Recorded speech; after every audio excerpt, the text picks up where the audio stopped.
Hello बच्चों, यहाँ लिखा है two equal spheres B and C each of mass m are in contact on a smooth horizontal table. A third sphere A of same size that of B and C but mass is m by 2 collides symmetrically on them with velocity u and itself brought as rest. मतलब A rest पे आ गया. Find the velocity acquired by the each of sphere B and C after collision. Clear? तो ध्यान से देखिएगा. सबसे पहले अगर हम इन तीनों के सेंटर्स को ज्वाइन करें तो जो हम लोगों के पास एक ट्रायंगल बनेगा दैट इज इक्विलेटरल ट्रायंगल. क्यों?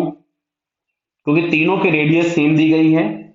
तो यहां पे आपके पास अगर हम इस एंगल की बात करें जो कि इनिशियल डायरेक्शन ऑफ मोशन जो इसका यू था इस तरफ में, ये एंगल हो जाएगा 30 डिग्री.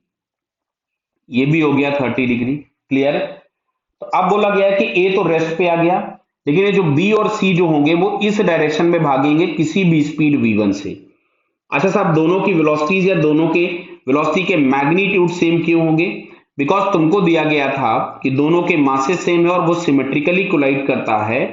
बराबर. तो अब अगर हम यहां से लगाते हैं कंजर्वेशन ऑफ मोमेंटम, तो इनिशियल मोमेंटम इस डायरेक्शन में, इसको अगर मैं एक्स एक्सिस लिख दूं तो एक्स एक्सिस के लॉन्ग इनिशियल मोमेंटम होगा m by two into u, because initial mass उसका m बाई टू दिया था और स्पीड u दी थी. वो खुद रेस्ट पे आ गया.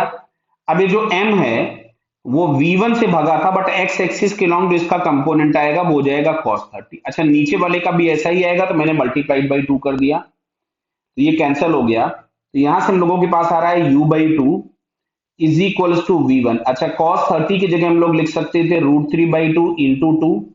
तो यहां से फाइनली जो v1 इज इक्वल्स टू आएगा that is u by to √3. और आपसे यही पूछा गया था कि बी और सी की जो वेलोसिटी है कोलिजन के बाद कितनी होगी. तो यार बेटा u अपॉन टू √3, जो कि हम लोगों को यहाँ पे थर्ड वाले ऑप्शन में दिख रहा है. Clear? So it's third answer is correct. Clear बेटा? Okay, all the best.